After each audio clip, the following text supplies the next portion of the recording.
Everyone, welcome back to my channel. আমি এসে গেছি আবার নতুন একটা ব্লগ নিয়ে।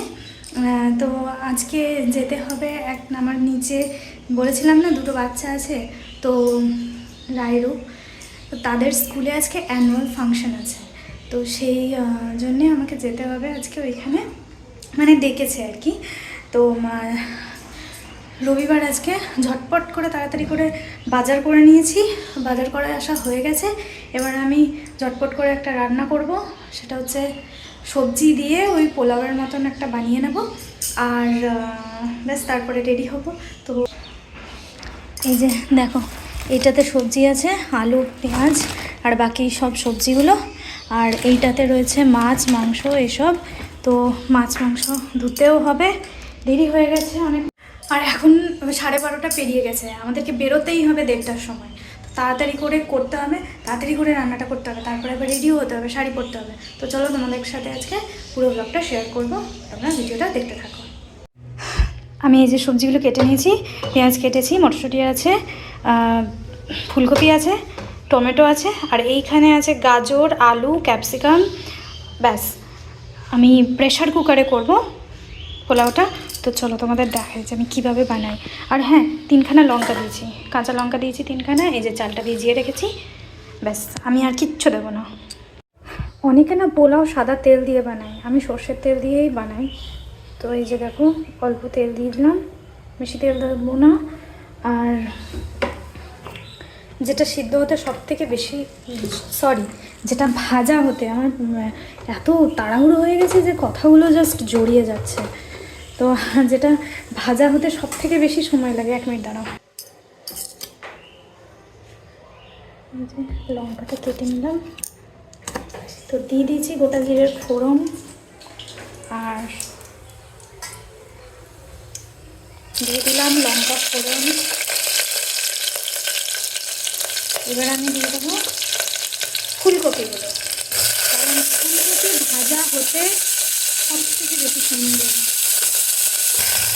সকালবেলা রান্নাটা করে রাখলে বেশি ভালো হতো, কিন্তু সকালবেলা ঘুম থেকে উঠে মনে হচ্ছিল আমার মধ্যে কুম্ভকর্ণ ভর করে গেছে, তাই এত তাড়াহুড়ো করে আমাকে করতে হচ্ছে সব কিছু। তো যাই হোক, আমি এই যে ফুলকপিটা ভাজা হয়ে গেছে। এবার আমি দিয়ে দেবো পেঁয়াজ আর আলু। পেঁয়াজ আর আলু ভাজতে একই সময় লাগে, এই দুটো আমি একসাথে দিয়ে দিলাম। এটা আস্তে আস্তে ভাজা হোক, তারপরে এই ভাজাগুলো হয়ে গেলে সব সবজিগুলো একসাথে দিয়ে দেবো। আলু পেঁয়াজটাও অলমোস্ট ভাজা হয়ে এসেছে। এবার আমি আঁচটা হালকা কমিয়ে সব সবজিগুলো একসাথে দিয়ে দেবো।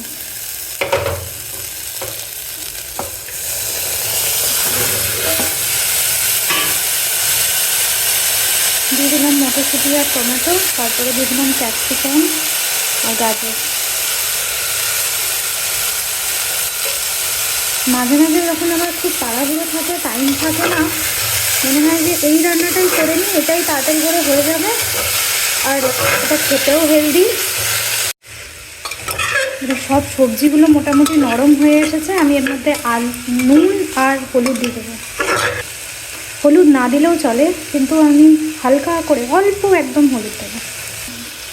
নুন দিয়ে দিলাম 1 চামচ মতো, আর একদম অল্প হলুদ দেবো। হলুদের রঙটা কিন্তু পোলাওতে খুব একটা ভালো লাগে না। হ্যাঁ, বাসন্তী পোলাও হলে সেটা আলাদা ব্যাপার,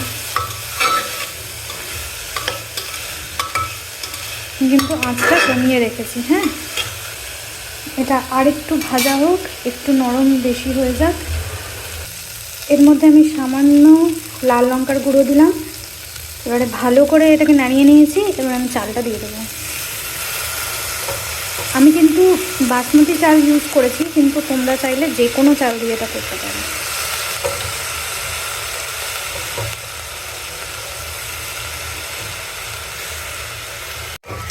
এবার কিন্তু আমি চালটা দিয়েও ভালো করে নাড়িয়ে নেব, যে দেখতেই পাচ্ছ। আর এর মধ্যে আমি পরিমাণ মতো জল দিয়ে দেবো। চালটা বেশিক্ষণ ভাজার দরকার নেই, পরিমাণ মতো জল দেবো।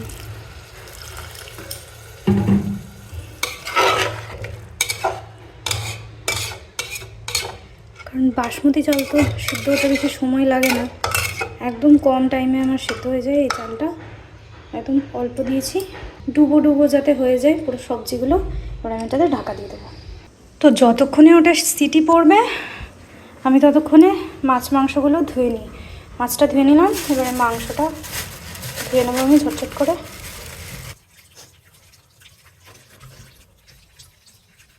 ব্যাস, এটার সিটি হয়ে গেছে আর আমারও মাছ আর মাংস ধোয়া হয়ে গেছে। এইবারে বাটা মাছ এনেছিলাম, তো আমি অনেক হয়ে গেল মনে হচ্ছে, দুজনে মিলে এত খাওয়াই যাবে কিনা। আর এই যে মাংস, আর এই দুটোই আমি এখন ডিপ ফ্রিজে রেখে দেবো। মাংসটা কালকে বানাবো, তারপরে দেখা যাক। দুটোকে রেখে দেবো ঢাকা দিয়ে। বাই দ্য ওয়ে, আমি তো দেখাতেই ভুলে গেছি যে আমি বাজার থেকে এসে জিন্স টপ পরেই রান্না করলাম। তো রান্না হয়ে গেছে, এবার আমার পুরো কমপ্লিট ওই দিকটা। এবার আমি আস্তে আস্তে রেডি হব, আর খাওয়া বাকি আছে, তো ঠান্ডা হোক ততক্ষণ, তারপরে খাবো। তো আজকে আমি ঠিক করলাম স্কুলে যাব। তো মেলা থেকে যে শাড়িগুলো কিনেছিলাম তার মধ্যে এই শাড়িটা বেশ ভালো লাগছে, এটাই পরে যাব ভাবছি। এটা পরে যাব, আর তার সাথে এই ব্লাউজটা পরে যাব। দেখো, তো আমি খাওয়া দাওয়া করে নিয়ে ফাইনাল লুক নিয়ে তোমাদের সাথে দেখা হচ্ছে। আমাদের অনেকটা লেট হয়ে গেছিলো বেরোতে, ঘরেই 1:30 পেরিয়ে গেছিলো, তাই আমাকে আর নিজেকে দেখানো হয়নি আমি কীরকম লাগছি শাড়ি পরে, সেটা আর আমি দেখাতে পারিনি। তবে এসে দেখছি কিছুই শুরু হয়নি। রাই ওই হাই করে দেবো, এইদিকে হাই করে দাও। I would like to invite our Honorable Principal Ma'am, BDJN Modern School HS, to welcome all the dignitaries present amongst us. They will be coming few minutes. ওখানে এন্ট্রির টাইম 1:30টার সময় ছিল, কিন্তু সবার কথাবার্তা, তারপরে গেস্টকে সম্মান দেওয়া, সব মিলে 4:30 বেজে গেছিলো। আর 4:30টার সময় শুরু হলো ওপেনিং সেরিমনি, তারপরেই সরস্বতী বন্দনার নাচটা হচ্ছে। আমার একটা জিনিস খুব ভালো লাগলো, যে সরস্বতী বন্দনার পরে মা লক্ষ্মীরও একটা ডান্স হলো, মা দুর্গার একটা ডান্স হলো। তো খুব সুন্দর একটা ডিভোশনাল ব্যাপার দিয়ে ফাংশনটা শুরু হলো, আর ফাংশনের স্টার্টিংটা ভীষণই সুন্দর ছিল।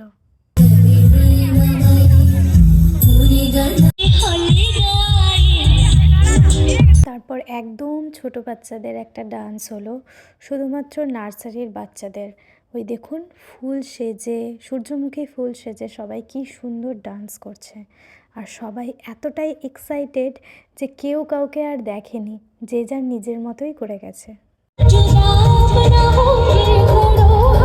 তারপরে এই মেয়েটা গান করছিল, এর গানের গলাটা খুবই ভালো ছিল, আমার তো খুব ভালো লেগেছে। আর এই 3টে গান করলো টোটাল, তার মধ্যে এই গানটা আমি একটু দিলাম। ওয়েস্ট বেঙ্গলের সব রিজিয়নের একটা একটা করে ডান্স হচ্ছিল।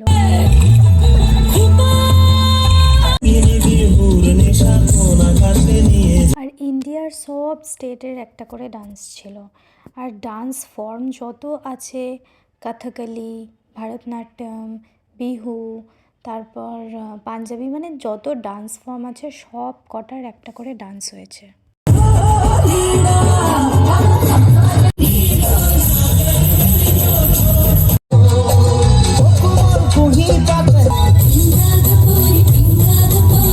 ইভেন কোচবিহারের একদম বর্ডারে নেপাল আর ভুটান থাকার কারণে নেপালি আর ভুটানি ডান্সও হয়েছে। অনেক মডার্ন গানেও ডান্স হচ্ছিল, যেগুলোতে আজকাল রিলস তৈরি হচ্ছে, সেই গানগুলো ওরা তুলে ধরেছিল।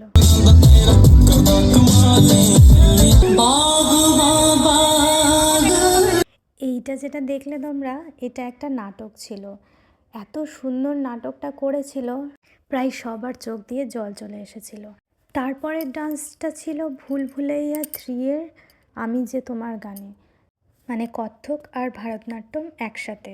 খুব সুন্দর করেছিল ডান্সটা।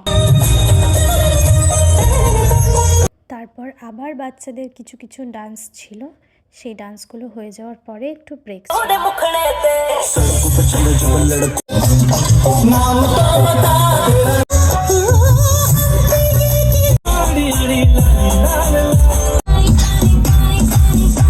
আর এই গানটাই ডান্স করেছিল আমাদের রাইরূপ, মানে আমাদের ল্যান্ডলর্ডের ছেলে মেয়ে।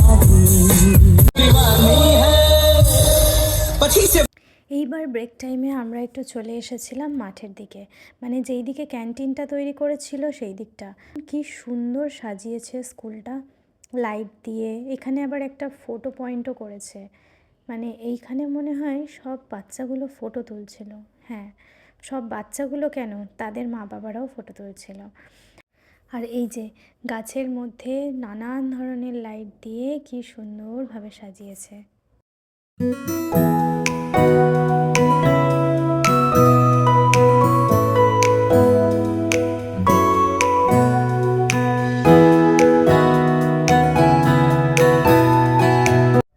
ওই যে ওইটা দেখা যাচ্ছে পার্পল কালারের, ওইটা হলো ক্যান্টিন। কফি বানিয়েছে আর অনেক কিছু জিনিস আছে। কফিটা ফ্রি ছিল, কিন্তু egg roll, chowmein, chicken pakora এগুলো সব টাকা দিয়ে খেতে হচ্ছিল। ঠিকঠাকই ছিল। আমি নিয়েছিলাম 1 প্লেট চিকেন পকোড়া। ঠিকই লেগেছিল খেতে, খুব একটা ভালো নয়, তবে ঠিকঠাক। আর বাচ্চারা এই তেলের ভাজাগুলো না খাওয়াই ভালো। তারপর খাওয়া দাওয়া করে টিফিন করে চলে গেলাম নেক্সট পার্টটা দেখতে। নেক্সট পার্টে ছিল রামায়ণ, মহাভারত এইসব, আর কিছু কিছু রিলিজিয়াস গান।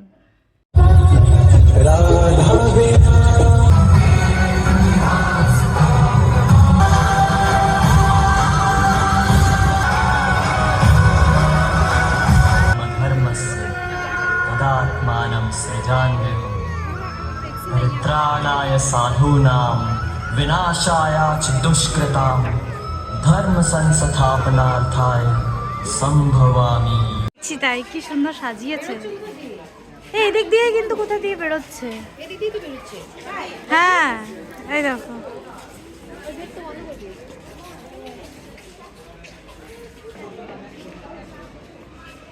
কি সুন্দর সাজিয়েছে দেখ। আমরা স্কুল থেকে বেরিয়ে পড়েছিলাম ওই 7টা সাড়ে 7টার দিকে। তারপরে ওদের কলিগসদের একটা পিকনিক ছিল, তো সেইখানে যেতে হতো। আমি বেরিয়ে পড়েছিলাম পিকনিকের দিকে।